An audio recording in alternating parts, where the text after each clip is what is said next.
Welcome to CapTech's webinar, Predictive Analytics in Action, Turning Data into Business Value. Thank you for everyone that's taking time out of your day to join us at this event.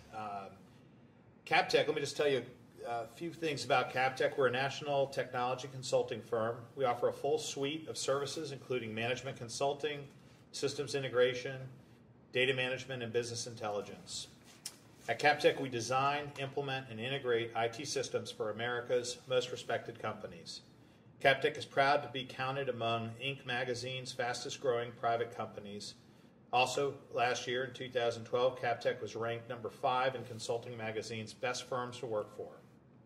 Working with our clients and our clients' cultures, we tailor business solutions to meet their unique needs. At the conclusion of today's webinar, we will be sending out the presentation deck to all registered attendees. You can also find a full recorded version of today's webinar in our corporate website next week at www.captechconsulting.com. Today's presenter is Adam Haverson.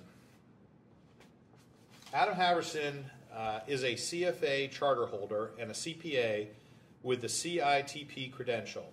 He is a manager in our data management and business intelligence practice at CapTech. Adam has 18 years of IT management consulting experience, including 4 years of international experience in China and Latin America. He currently serves on 2 AI CPA task forces for business information and emerging technologies.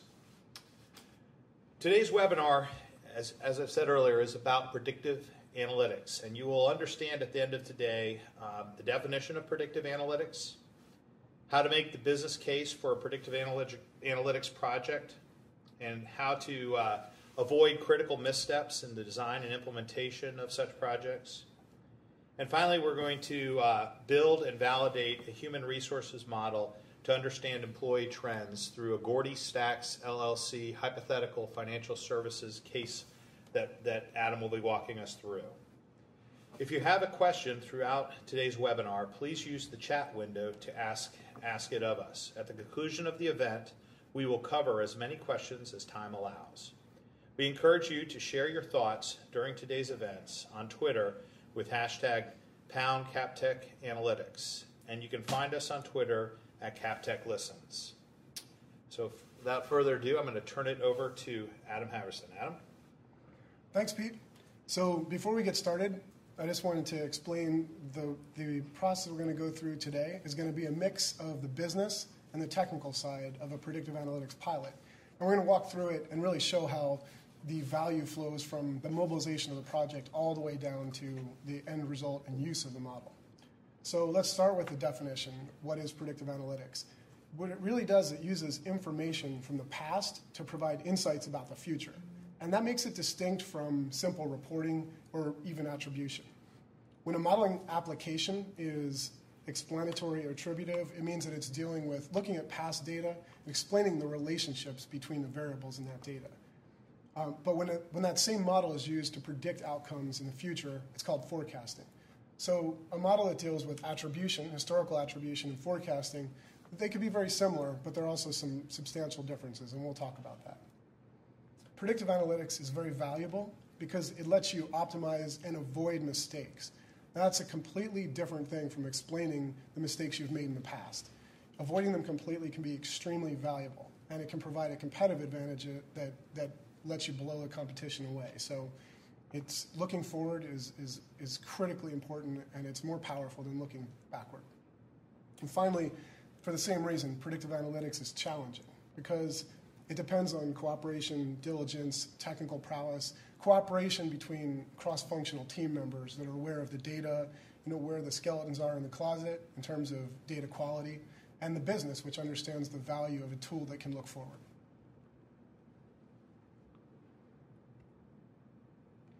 Predictive analytics was initially used for actuarial, financial modeling, and predictive failure applications because the ROI is high and verifiable.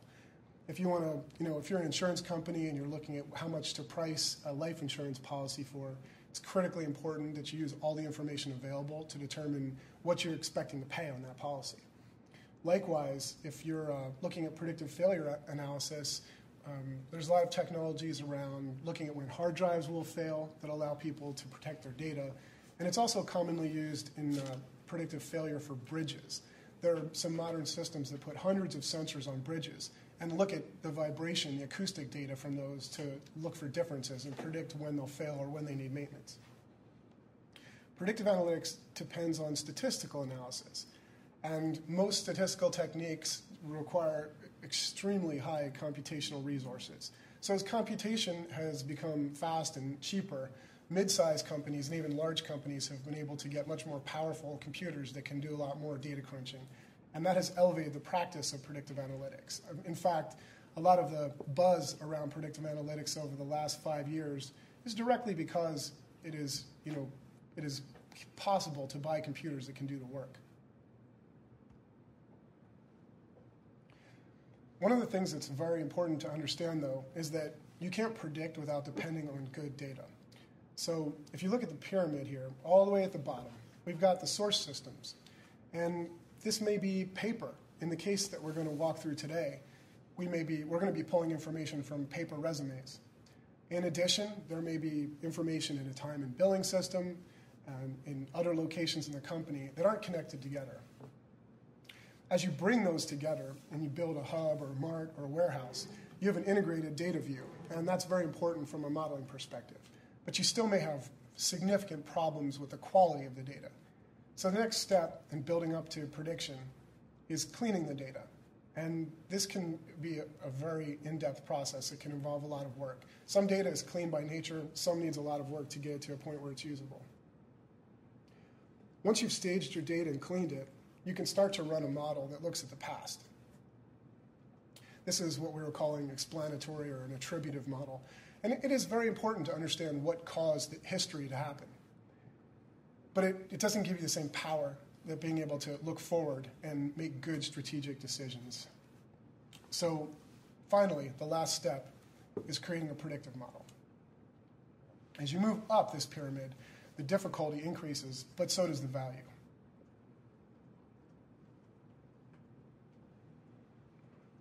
Some common examples of predictive analytics applications that are in use right now are life expectancy and health expectancy modeling, predictive failure analytics, retail price optimization, coupons and offers. If you go to the supermarket and you look at the back of your receipt, you'll see some coupons there, and there's a good chance, depending on the supermarket, that those were specifically provided to you based on your purchase history and your likelihood of purchasing additional products. Credit scoring and fraud prevention is also a very, very large application, as is marketing campaign effectiveness, ad customization, and asset price and risk modeling. One example I can give you that you can actually go out and test. If you go to a gas station and you buy half a tank of gas, pay for it, and then try to use the same credit card to fill up your tank again, the odds are your second transaction will not go through. And on the back end, that is the result of a predictive analytics application flagging your credit card as having a likely fraud scenario.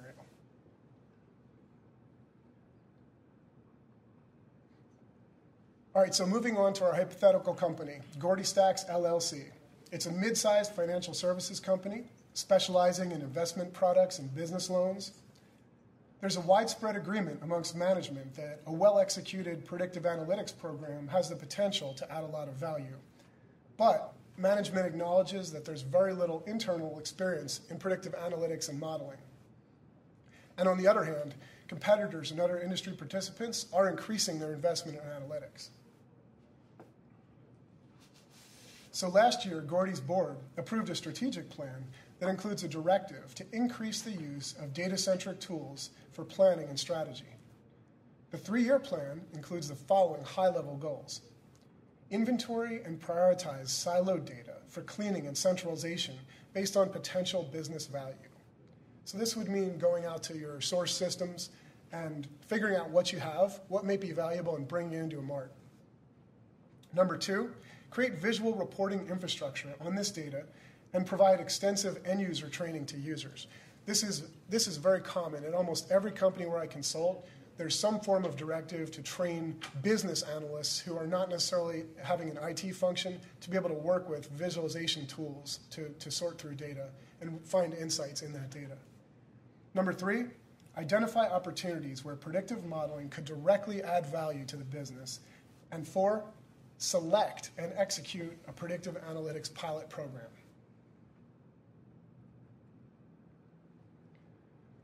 So as Gordy sits down to think about what this means, they determine that they're going to look at 5 project stages, starting with find an opportunity, moving through to data collection, design, validation on history, and finally validation on the future and using the model to make decisions about the future.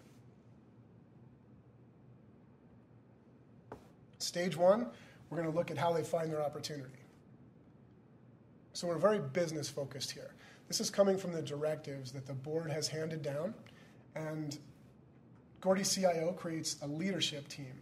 It consists of key business representatives to identify opportunities where predictive modeling could directly add value to the business. The leadership team is cross-functional and cross-level, and what that means is it includes boots on the ground, analysts who understand the source systems and the data, where all the data can be, what problems there are with the data, and what opportunities have been identified in past projects to integrate that data and use it. The leadership team comes up with the following top 3 areas that could potentially benefit from a predictive model. Number 1, pricing support for financial products offered by Gordy's to its customers. So a support tool that helps determine what pricing should look like. Number 2, an HR and employee valuation and retention tool. Number 3, an improved customer credit risk analysis tool. So when Gordy's trying to decide what kind of terms to give its customers, this would be a tool to help support the credit quality analysis of those customers. Gordy enlists the help of a consulting firm. There's an important footnote to look at here that I'll just keep reading through, to help determine the suitability of each project for a pilot using the following focus questions. Number 1, is the available data complete and representative? 2, is the quantity of data sufficient for analysis? 3, are the relationships between cause and effect stable? I'm going to pause for a second and explain this one a little bit more. If you look at companies' performance during a period where the economy is expanding and contracting, you'll typically see a very different relationship between the variables in that business landscape. So in that case, the relationships may not be stable in those 2 situations, where you might have the business functioning very differently when the economy is growing versus contracting. So over the period of time that you're analyzing, are the relationships stable? Numbers 4 and 5 are related.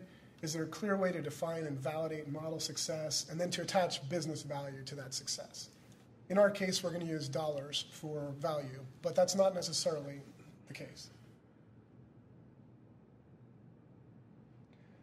So Gordy's leadership team, working with the consultant, places the 3 projects on the following grid. They determine that the pricing support project, although it would have high predictive value if it were possible, is not going to be possible necessarily because of the data needed to run that model may not exist because it's forward-looking. In other words, to understand the optimal price to offer to a customer, you may need to know things that you both don't know and have no way of knowing. So since it's not possible to get the data, it may be not possible to execute an analytics project like that. So let's move on to the credit tool. In the credit tool, they determine that the type of data that they need about their customers is not necessarily data that Gordy has internally, but it is data that some third-party vendors that specialize in credit quality have. So Gordy's doesn't have the data that they need, and if they bought it, they'd really be paying for that data in the same way that they're paying for a third party to provide credit quality data now. So the data quality is poor, and the predictive capability is poor because it depends on forward-looking information as well. If a customer starts to fail, you're not necessarily going to see that until they start to default on other obligations. Finally, the HR tool. The data quality is excellent. Gordy's has almost complete HR data history on salaries of its employees, resumes, information from the time and billing system. In addition, meeting with the HR folks, they feel that there are some relationships between that historical data and future performance that they could capture in a model. So they feel that the predictive value is high as well.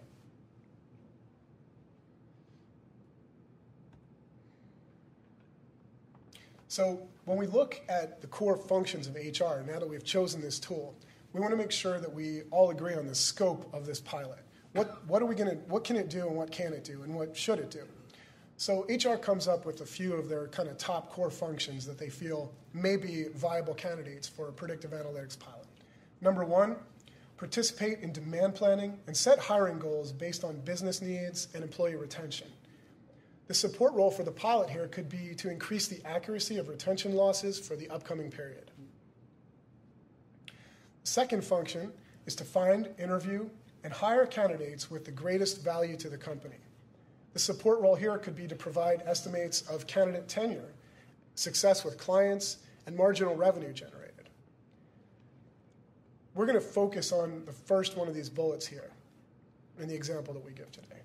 Finally, HR has put down that one of their core functions is to resolve issues with existing employees. But there's really no foreseeable role here for a predictive analytics program because it's just too hands-on. Every case is different, and it's not really something that looking at historical data can necessarily help with. So we're going to limit the scope of our pilot to the first two bullets. All right, so we're going to move on to the second stage here, which is around data collection.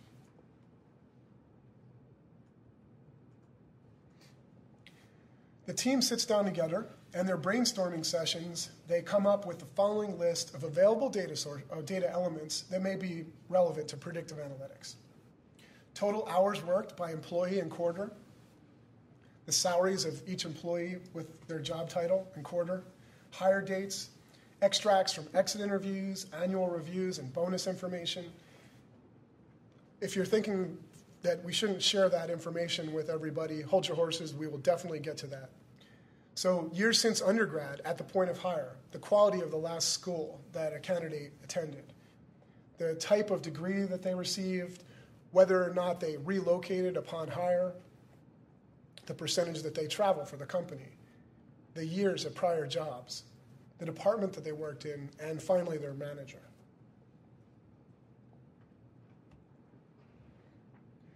So after a review with the consulting team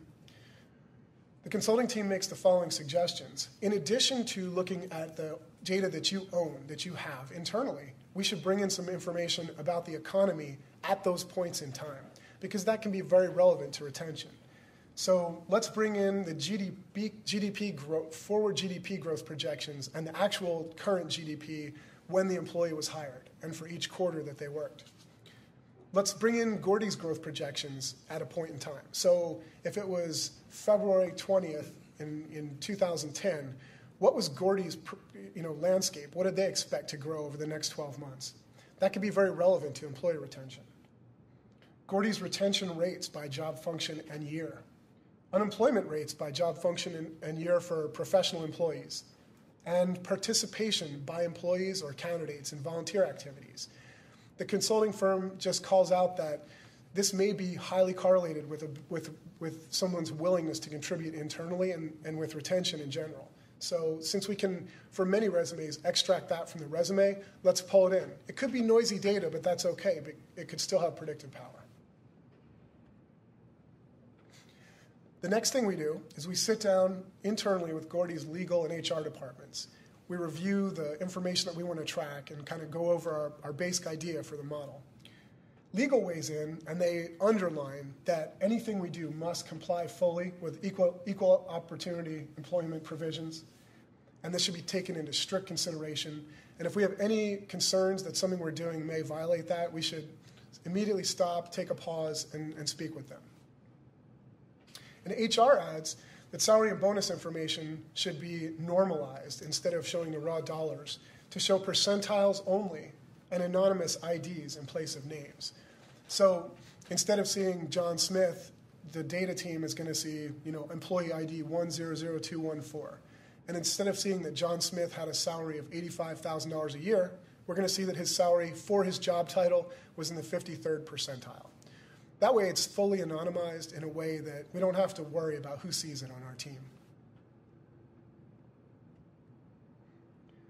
So looking at what the data preparation and staging looks like, if you look in the top half of the screen here, you'll see what HR sees before they hand off the scrub data to us.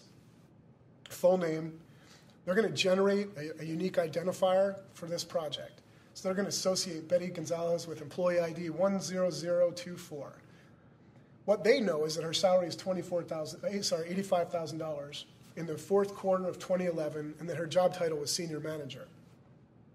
If you move to the bottom pane, what our team is going to see after HR sanitizes this data is that employee ID 100024 had a 74th percentile revenue stream for her job title, a 75th percentile salary in that period for quarter 4 2011. So the data that we're going to get to work with, we can share with our whole team.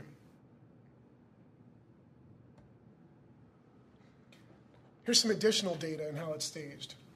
We're now bringing in that employee ID that HR generated instead of name. And either HR or a team within the company, or on a large project, a business process outsourcing partner can take each resume and look through the information in it to assign some variables to it. So for 100024 there, her experience at hire was medium on a scale from 1 to 3, a 2. Her last school quality was high, and that can be pulled off of a table that we create for lookup prior to engaging in a project. She did not have a graduate degree, but her last degree type was a STEM degree, so she had a science, technology, engineering, or mathematics degree. She worked 5 years in her prior job, and she had a low level of volunteerism, as was apparent from the resume. Again, that may not reflect reality, but it's some information and still may have predictive power. On the lower portion of this pane now, you'll see some additional data that's extracted from other sources. So for fourth quarter 2011, projected GDP growth for the forward year was 1.7%. Gordy's internal growth projections were 5%. 5% in and of itself might not seem like a strong number, but compared with the economic growth, it looks really good. Gordy's retention rate for the job title of manager was 96% for that quarter. And the unemployment rate for professional employees was 6.1% in that quarter. So now that we've collected our data, staged it, and brought it in, we're moving on to design. One of the absolutely critical elements of a predictive analytics project is to take your data before you let the model work on it, to pull out some of it that the model never gets to see during design. And that's called your holdback data set. In some cases, you can have more than one holdback data set, but it's critical to have it and to pull it out. Because when your model runs, it's using statistical techniques to look for patterns in the data. You may be over-explaining that data, and the only way to make sure that the model is actually powerful in predicting historical relationships is to use that holdback data after you've created the model to make sure that the predictions were accurate on that secondary data set. The holdback data set should be an unbiased slice of sample data, for example, 150 out of 1,000 employees. It should be chosen in an unbiased manner, and that can mean you pulled them randomly or you actually tried to make sure that you had representative data from subsets of that data. A quick example there would be if you have 1,000 employees spread all across the US and you want to pull out a subset, you want to make sure that you're pulling some from each regional market and not holding back everyone from the Northeast, because that is going to be a bias in your holdback data set. And finally, you want to cover the same time period as the training data.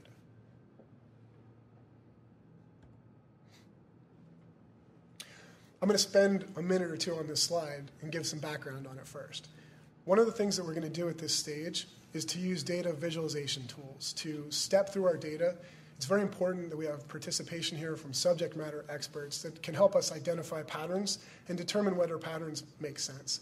So on this slide, what we're looking at, if you look off to the right, this is a manager. It's information specific to manager whose ID is 100893. And on the bottom, we're looking at quarters from the first quarter of 2010 all the way up through 2013. So the number on the bottom there represents which quarter in sequential order we're looking at. The bubbles represent, for his direct reports, how well they were performing as measured by how much revenue they were generating relative to their salary. And you can see a very clear trend line here. As time has moved forward, the direct reports that report up to this manager have not been performing as well. That could be very interesting. There may be other managers that fall into the same cluster, and if we can explain why this is happening, we may be able to identify an actionable pattern that our model can be directed to pick up and explain for us.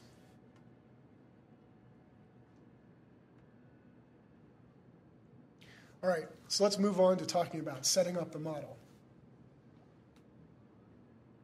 A dummy variable is a variable that explains whether something was true or false. For example, was the person a manager? Yes or no? There are other types of variables that you can use to have like multiple criteria. When we were talking about the quality of the last school someone attended as low, medium, or high, we'd really plug that as 1, 2, or 3. And we tell the model that that's the type of variable, and it'll adjust. Another thing we want to do is make sure that we check and correct for autocorrelation in time series data. So an example I like to use for this, if I ask you, do you think that the type of car that you have affects this average speed that you drive at, I think most people would say yes. You know, someone with a sports car is probably more likely to drive quickly than someone with a, say, Honda Civic or Prius. Well, Prius can't drive quickly, so that's a bad example. But if I ask you how fast your car was going a minute ago, that is probably a much better predictor of how fast your car is going now. And that is time series data. It may be that both of those variables have predictive power that is significant. But if you don't include the data about how fast your car was going a minute ago, there's going to be a lot of noise around predicting your speed based solely on the type of car that you own. Finally, we should choose a model type that's appropriate for our data. Linear models are much simpler and faster and easier to work with, but the underlying relationships are not necessarily linear. In this example, we're working with a linear model. But an example where you're not working with linear data, retention of an employee might significantly improve as you increase their salary up to a market salary. For example, you know, Jane Smith, if she's being paid less than she's worth in the market, is very likely to leave. As her salary approaches a market salary, she becomes less likely to leave, but her marginal likelihood of leaving as you increase her salary over the market isn't changing as quickly as when it led up to the market salary. So that would be an example of a nonlinear relationship. Some of the commonly used tools that we work with through this process, when we're working with data, you know, we're mainly working in databases, Teradata, Oracle, SAP, Microsoft SQL, Hive, and very often flat files as well. On the modeling side, we're typically working with SAS, SPSS, and IBM product, R or Stata. And for visualization, QlikView, Tableau, Spotfire, or even Excel.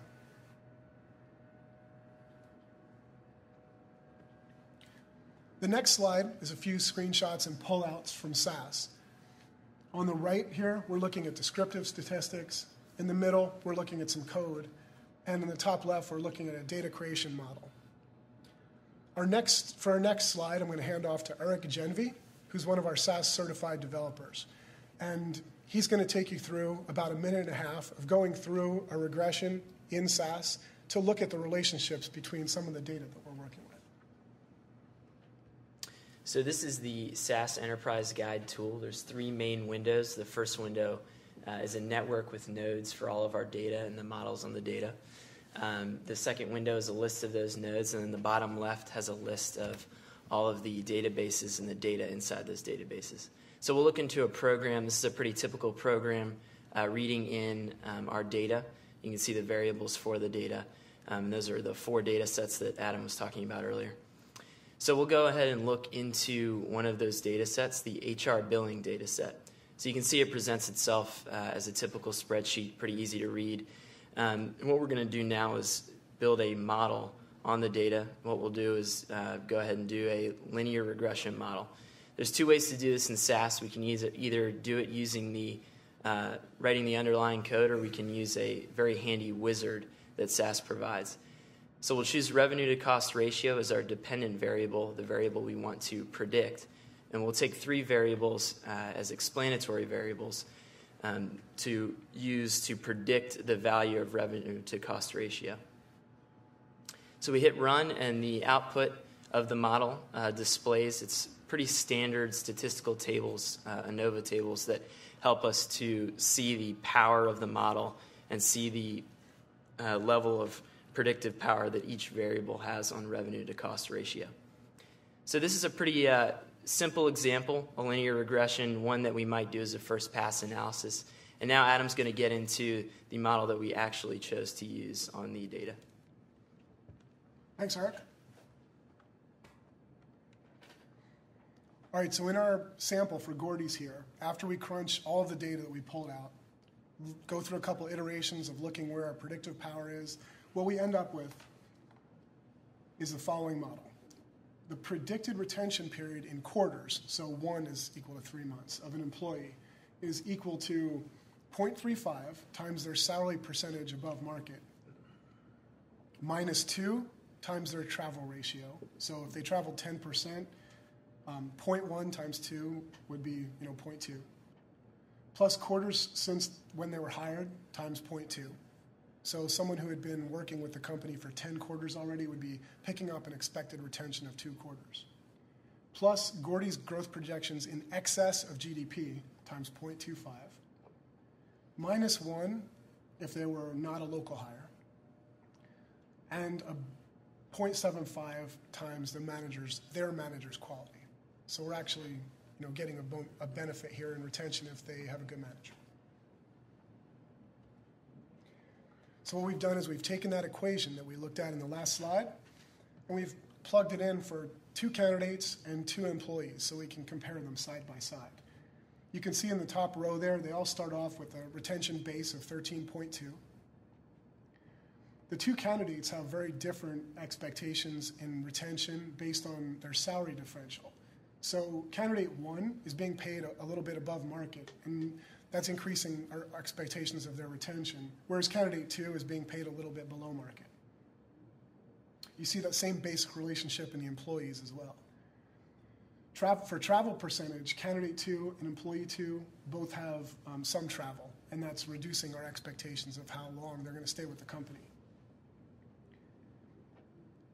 Both of the candidates, neither one of them has worked for the company before, so there's no modification for tenure, but employee 2 has been with the company longer, so we're getting more expectations of retention there. They're all dealing with the same time period, so the growth differential is the same. Candidate 2 and employee 2 were both not hired locally. So because they relocated to join the company, what that's telling us is that they're more likely to leave since they weren't hired locally. And finally, candidate 1 and employee 2, they both have a bonus modification from the quality of their manager. At the bottom, you'll see the total expected tenure for each of the 2 candidates and 2 employees. And you'll see a pretty radically different number there. It's almost a factor of 2 to 1 across the candidates and employees. So in trying to build out the ROI, some of the givens for Gordy are that the all-in cost of recruiting and training for them is about 50% of salary. And there's a footnote here. You can, if you want to, I think it's paywalled, but if you want to look at some research on that, you can go to SHRM. The baseline tenure is 13.2 quarters, and that's an easy calculation. That's just based on how many employees you have and how long they work on average, which equals 39.6 months. And the average salary for their employees is $85,200. Now that's for this type of employee. We're only looking at employees here who are revenue generating and client facing. So an increase in the average tenure of 3 months across 300 employees would reduce the positions needed to fill by 6.4 per year, and it would save the company about $273,000 a year. Depending on how you discount that to get a present value, you're looking at about a $3 million savings. And that only relates to the direct cost of replacing that employee. It doesn't really get to the value that you're losing when you turn over an experienced employee, which can be tremendous. So let's look at the insights generated by our model and the possible action that we can take, the concrete action we can take to gain business value. Number one, high amounts of travel seriously impact retention. One of the things we could do is think about rotating employees out of travel for some period of time to increase their happiness and improve retention. It may be the case that we have many employees who are willing to travel for short periods of time to kind of take the stress off of our traveling employees. We could pick up some serious retention here with no cost at all. Number two, relocation seriously impacts retention. Maybe our policy of hiring nationally and relocating employees was something that we started during a time in our history when we were really starving for employees, and that's not the case anymore. It might make sense to tone back on that or to find other ways of selecting our national hires that we relocate in a way that reduces their likelihood of leaving, like maybe find people with ties to the area. Number three, expectations of growth strongly affect retention. What we're looking at here was, in our predictive model, employees' expectations of Gordy's growth in excess of GDP growth is really what was driving the retention. So when we're having a year where our performance is not good, but we expect the next year to be strong, we may be able to highlight that when we communicate with our employees and step up our internal communications to highlight our expectations of midterm growth in a way that improves retention, again, without costing anything. Finally, number four, manager quality significantly impacts retention. This is a potentially interesting finding because we might be able to find a way of matching employees with managers that greatly improves the value that employees feel they're getting from their manager and increases their retention, again, with no cost to the company. Right now that we've got our model, we want to go back and we want to validate it on history. And this is when our holdback data set comes in. So we apply our regression equation to our holdback data, and we confirm that those relationships still held and were significant. At this point, we've successfully predicted the past. I know that sounds like a funny term, but it makes a lot of sense when you think about it, because we held that data away from the model. We didn't let the model see it when we were training the model. So now the model's seeing it for the first time, and it did successfully predict that holdback data. Now that we've validated our model using historical data, we can move on to validating it in the future. Some ways that we can do this are for each employee that we have right now to use our model to calculate our expected retention for them. But then also use retention calculations based solely on average retention for that employee's title. And then at the end of the next quarter, we can compare the retention rates that were predicted by our model for each person with the averages. And if the model shows predictive power, that empowers us to use it for demand planning and to target at-risk, high-value employees for retention programs going forward.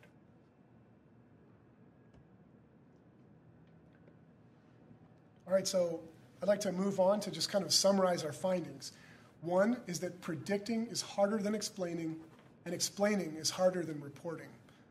But as you move up through the pyramid, you're also getting more business value.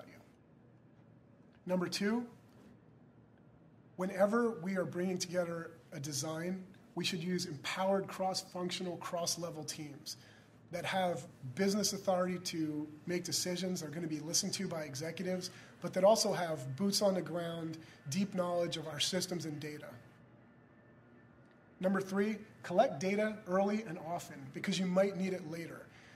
At this point, it costs almost nothing to store data, and it's basically impossible to reconstruct high amounts of data later. So if there's information that's kind of flowing through your systems into the trash can right now, you might want to think about a way to collect it and store it. Number four, let the data speak, but make sure that you understand the results. It may be the case that a predictive model finds a relationship that a subject matter expert wouldn't have initially seen, but at the end of the day, the subject matter expert should be able to get comfortable and understand that prediction. If they can't understand it, that means there's something else going on. We're missing another variable. And finally, focus on asking questions that have actionable answers. All right, that takes us to the end of this period of the presentation, and I'm going to hand back off to Pete, who's going to proctor some questions for us. Thanks, Adam and Eric. That was was great. Really well done. We've had a number of questions that have come in. My name is Pete Carr, and I'm a principal here at CapTech Consulting, and I've been moderating. We also have Sarah Tomes, who's been helping in the background. Some of the questions, and Adam, I'm going to put this right back at you. Does CapTech specialize in human resource, predictive analytics, and how are other types of projects different than an HR or human resources project? Thanks, Pete. Almost every predictive analytics project depends on the same underlying mathematics. CapTech doesn't specialize in HR per se, but we chose this as an application for predictive analytics webinar because every company has a business unit that focuses on HR, and HR is a critical component of almost every company. So this is a showcase application, but the exact same team, logic, reasoning, credentials, skills that we used today will apply to almost any project. And there's still time. If anyone wants to submit a question via the chat, feel free, but I'm going to go on to the next question. So, we've heard a lot in conferences about big data recently. I guess this question is, what's the interaction between big data and predictive analytics, Adam? Yeah, that's a good one. Actually, there's been a lot of movement. The way that someone might have answered that question 5 or 6 years ago is different than today. Companies are starting to collect very large data sets now about how their customers act or interact at point of sale with their website. There is a specialty in taking those massive sets of data and finding ways to use it to build behavioral models that can then be predicted. That basically, if you start off with a database that's, say, 2 terabytes in size, and it has 16 million observations over the last month of how a customer interacted with a website, and you know whether or not they eventually purchase something from you. Taking that data and staging it so that you can look at behavioral events and then using those behavioral events to predict whether or not a purchase happened is essentially at the intersection between big data and predictive analytics. There's another element as well, which is that there are a lot of statistical techniques, especially regressions where you have many, many, many variables, which really weren't practical even a few years ago. But now you can go to Amazon Web Services, right, and you can stage an environment that is a supercomputer many times over for a 1-week period where you crunch through a massive data set that you have. And then you can just drop it, take your results, use the results to build a model, and the cost for that can be very modest. So the interaction of the cloud with increased computational power and programs like SAS, and on the other side with the very large data sets that companies have, it's producing some really interesting results. Okay, I think we have time for one more question here, Adam. Can you talk a little bit more about the common pitfalls with predictive analytics projects? Why don't we just go with that? Sure. Yeah, we kind of assumed that our data was complete for this example. In practice, that's almost never going to be the case. So one major pitfall that you have is causality. It may look like there's a causal relationship between things when there really isn't. And a good example for that would be if you knew nothing about medicine. Let's say you're an alien and you came to Earth and you saw a data set on whether or not someone was sick and whether or not they were on antibiotics. It would look to you very much like taking antibiotics made you sick. So understanding the relationship of causality, the direction that causality points in, is very important. And this is of particular importance, especially with time series data. Like in our example, we're using probably government data on GDP growth projections. But we have to make sure that when we enter that, we're not entering projections that were made after the data set that we're observing with our employees. That's called look-forward bias, and it can really create problems. Okay. Want to say anything else? I wanted to touch on one more kind of pitfall you can hit. It's huge, which is sampling bias. We talked about this a little bit when we were talking about our holdback data set and making sure that it's representative. But, let me give you a quick example. If you drive to ACAC and you look at the kind of cars in the parking lot, that's not going to be a representative set of all the cars on the road because there's a high membership fee. You're going to see better cars there. That is sample bias. And if you're trying to represent a population by taking a sample, you have to make sure that the way you extract the sample results in a sample that is representative of its population. Great, thank you, Adam. Thank you for those that are in the audience. If you have further questions, you can see our email addresses on the screen now. Feel free to reach out to us. As a reminder, the deck will be, the whole presentation is being recorded and will be available on our corporate website next week, and we'll be sending it out to all registered participants, this deck. So we appreciate everyone's time. Thank you very much, Eric, Adam, appreciate it, and Sarah for helping out in the behind the scenes.